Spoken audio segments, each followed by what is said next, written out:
Wala pang 1 year si Duterte, malami nang gawa, 6 months pa lang. Sino? Si Duterte, Ano? 6 months pa lang. Oh. Kasi yun ang pangako niya eh. Kaya nga nagtiwala sa kanyang tao. 6 months, within 6 months, ang Pilipinas, babaguhin niya yung sistema. Totoo naman. Eh, sa loob na, naniniwala ka ba? Sa loob ng 1 year, yung marami na siya nagawa. Oo naman. Napakarami niyang Ano nagawa. mga nagawa ni Pangulong? Unang-una, ang sabi niya, ibigay natin sa kapwa natin ang respeto. Bigyan natin sila ng respeto. Lalong-lalo na ang mga pulis. Ngayon, ang tanong ng tao, paano pagkatiwala ng pulis anak at tinapa? Yan ang lisensyadong kriminal. Sabi nga nila, di ba? Pero, mangyayari yan. Totoo naman. Nangyari. Kaya, ang ginawa niya, pinahugot niya lahat ng iskalawak at pinadala niya sa amin. Duterte lugar namin. Ngayon, iskalawag ka. Hindi ka pwede makarating sa amin. Kasi alam mo ng mga taga ng iskalawag na eh. Papatay ka. So, para magkaroon ng respeto ang tao, kailangan ng iskalawag wala. Di ba ginawa niya?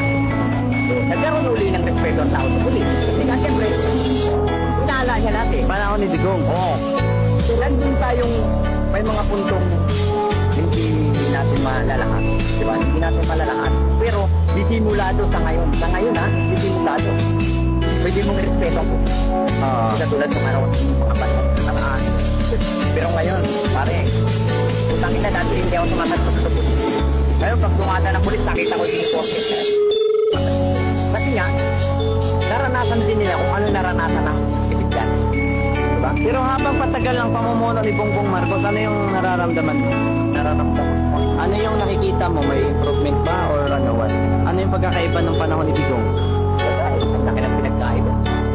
Kasi nung kapanahonan Sa loob ng 2 years ni Digong, anong meron? ay hindi na pwede.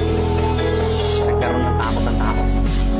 Takot sa sarili na baka kapag gumawa ako ng kasalanan, mamamatay ako. Yun. Yan yun, di ba? Yun yung panahon na sabi nga nila, ito lang ang pinakamatapang na tao kung gagawa ng kabalbalan sa panahon na Digong. Kasi alam mo sa sarili mo, alam natin lahat na maaaring ikamatay din. Diba? Gawa ka na sa buhay mo. Gawa ka na sa buhay mo. Ngayon, kaya ko nasabing nanahimik at nagkaroon na respeto ang tao. Kasi, yun nga, binigyan niya kaagad ng pag-iisipan yung tao. Ang sabi pa nga niya, within 6 months, pati kinuhin ko ang Pilipinas. Sino pang president sa dita ng gano'n, kundi siya lang, ang isip tuloy na tao, baliw niya. Diba? Baliw niya nga tayo, 6 months, pati kinuhin mo ang Pilipinas. Ano na? Yung pala, may sarili siyang pamamaraan. Pero sir, naniniwala ka naman. Pero sa loob ng 6 months, eh, nagawa niya. Nagawa nga ba? Nagawa niya within 6 months. Ano yun sir? Maraming taong nangilag. Maraming taong nangilag na gumawa ng kabalbalag. Kasi nga, hindi limit sa ating mga Pilipino, hindi limit sa kalaman natin na kapag ka gumawa ka ng kabalbalag sa kapanahon ng Duterte, may kalatagyan ka. Sigurado yun, di ba? Ano yung inuuna niya doon sa Pilipinas?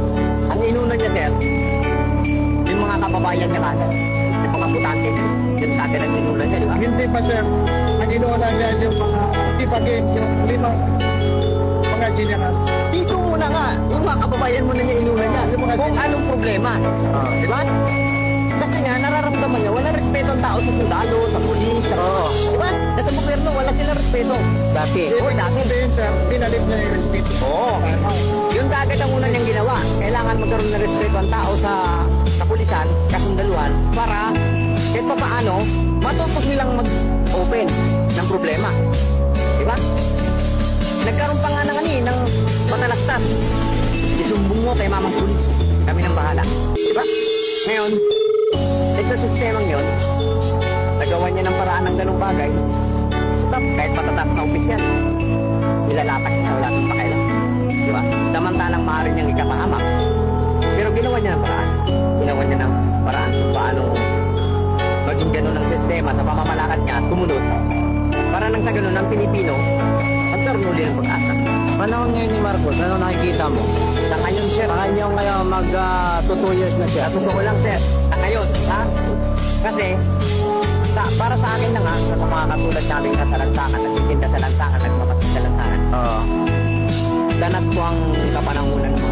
klaseng presidente. Yeah. Isa lang naman ang sinasabi. Oo.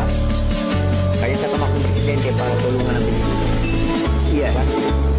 Natupad yun sa salita ni Duterte. Oo. Kapanahon nga ngayon, na wala na si Duterte, para sa akin na hindi ko alam kung anong iisipin ng iba. Para sa akin lang, Oo. wala akong nararamdamang pagbabago.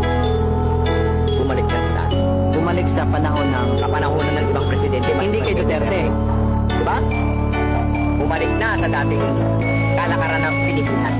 Hindi sa panahon ni Duterte kasi nung panahon ni Duterte hindi ka pwedeng magsabi. Pero hindi mo pwede agad yan. Bawal yan.